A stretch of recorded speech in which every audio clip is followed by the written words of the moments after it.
Sunday, September 30th, just hanging out, drinking some coffee. Got the dog at my feet, wearing my pint-sized Punk, the 10-year-old out of the UK that's got his own music fanzine.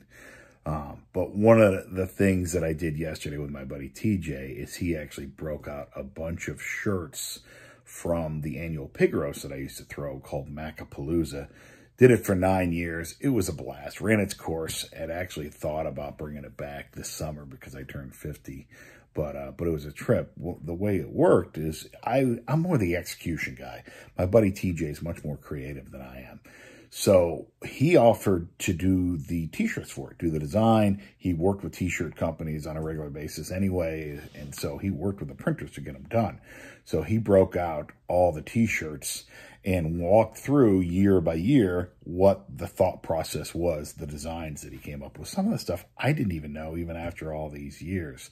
Was missing one shirt that I actually found here at home that I think I did. He must have missed that year.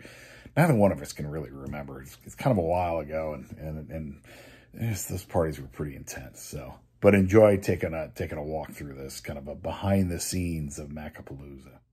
I'm rocking the suburbs, just like Michael Jackson did. This was a pretty basic shirt that we did. This was 2003.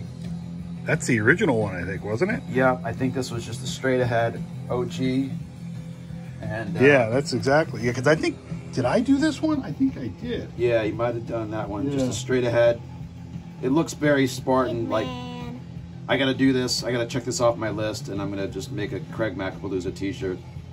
Yeah. And yeah, which is a very me thing to do versus right. As much more the execute guy than the creative guy in the process. But I do like, I think I was clever with the come put the ow and luau at least. That's a good one. Yeah, so this was the original one, and this pig logo stuck through the rest of the Macapaloozas. And we used that for hats, and yeah, that was like that became the polo logo of Macapalooza. This is my favorite shirt. Yeah, this is my favorite too. So this is the DC Comics logo. So the second one, he tilted it, put the DC Comics logo in there. Roman numeral year, the date, and then the back is just such a classic. Yeah. So what we wanted was sort of a wanted poster type of thing, but also like an old-fashioned gig poster announcement. So I love that quote. Yeah. One man's quest for fun becomes your Saturday afternoon of bliss. More than just a barbecue, more than just a band in the burbs. Macapalooza. Yeah, this is probably this. Just gonna sit here and hang on for dear life.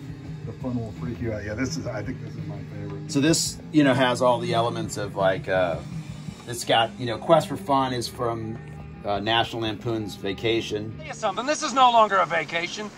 It's a quest. It's a quest for fun. I'm gonna have fun, and you're gonna have fun. We're all gonna have so much fucking fun we'll need plastic surgery to remove our goddamn smiles. You'll be whistling Symphony Doodah out of your assholes. You know, I'm always a big fan of alliteration, so barbecue band and the Burbs. Clearly a homage to LL Cool J. Yeah. And then, you know, just a kind of a nod to the fact that a lot of people that were at the party have kids. And then this is sort of a little bit of a precursor to the Hold Steadies, you know, take the next day off.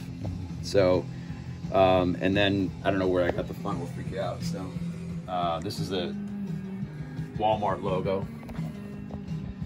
So there was this is Macapalooza 3 because the registered trademark is a Roman numeral 3 with pretty subtle. I never even noticed that. Pretty subtle. 17 years later, and I never noticed it. And then this is Craig's the greeter with a gold suit. This icon has been used many times. The greeter with the pins.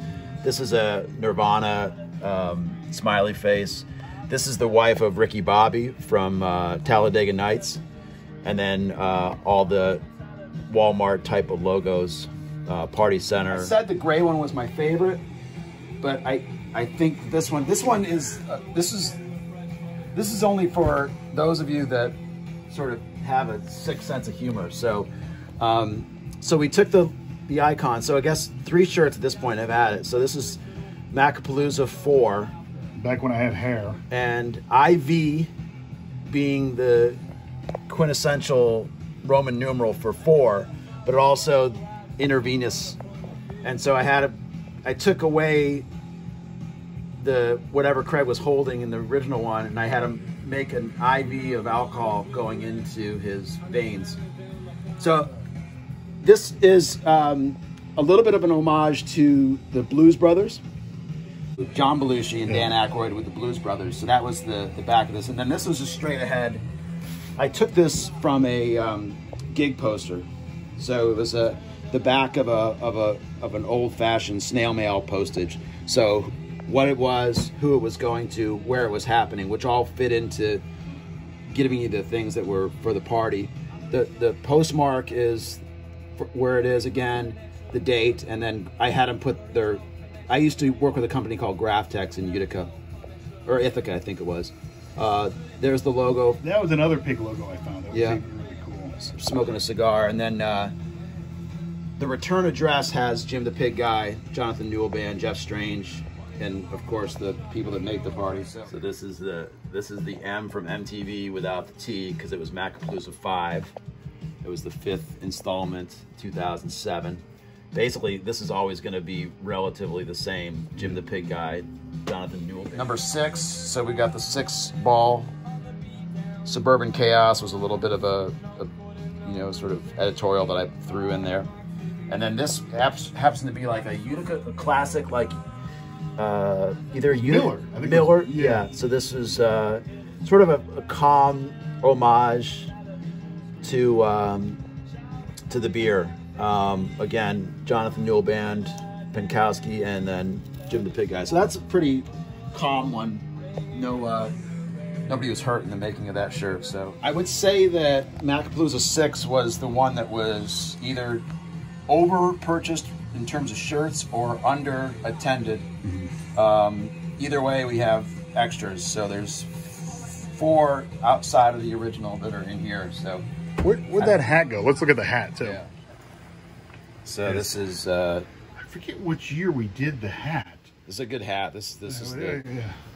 the game was the thing that was happening back in the day. That was the hat that everybody wanted. Yeah, but this was, especially what I liked about this, I think I did this on I forget the website that you could do all this stuff. Customink.com. It's I think where I did that. And it was nice because it had the front and the back. So the hat is probably the most scarce of the Macapalooza gear. Originally, I was thinking, because TJ and I couldn't find a 7 shirt, and I couldn't remember it. And finally, somebody posted on Facebook, my sister did, and said, wait a second, I have a blue one based on a movie. And then I remembered. It's the 7 design is based off the movie with Brad Pitt and Morgan Freeman, 7. So that's where the front comes from, the logo. And then the back, you've got the top 7 moments in Macapalooza history to date, along with Macapalooza 7, listing the usual suspects of Tommy Penkowski and guests, Jim the Pig Guy, and then the date and information. And then down at the bottom, Rockin' the Burbs in this 7-year itch.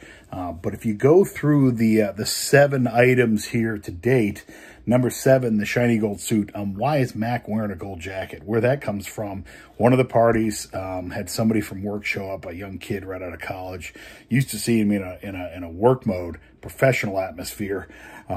Sees me wearing a shiny gold jacket with Elvis sunglasses and is like, why is Mac wearing a shiny gold jacket? Number 6, head on a shed. The pig's head basking in the July heat. That was the very first year, and pretty much every year afterwards, when I had him do it, I wanted it to be kind of a Lord of the Flies type thing. So I actually asked the pig guys, Dickie Betts is the guy that did it, and Jim the Pig Guy worked for him. I'm like, yeah, I want this big of a pig. This is the time. And, oh yeah, could you bring the severed head? So we actually set it up on top of the shed in my backyard, and it was hot as hell. All the kids were coming back to look at it. My neighbor's father was bringing the little ones. God, they're now, in college and just graduated, going to look at the freaking severed head. So that was pretty fun. Number 5, Jim the Pig Guy, always a classic. Had a guy come every year, and it was the same guy every year, Jim the Pig Guy. Great guy, took good care of us. Number 4, the back of the van band, Jonathan Newell Band, playing in the rain. One year we had set it up, and it just, I set up tents and stuff like that. They had set up, and it just poured. And they're like, yeah, Craig, we can't do this. So they pack it up, and they brought a big van down.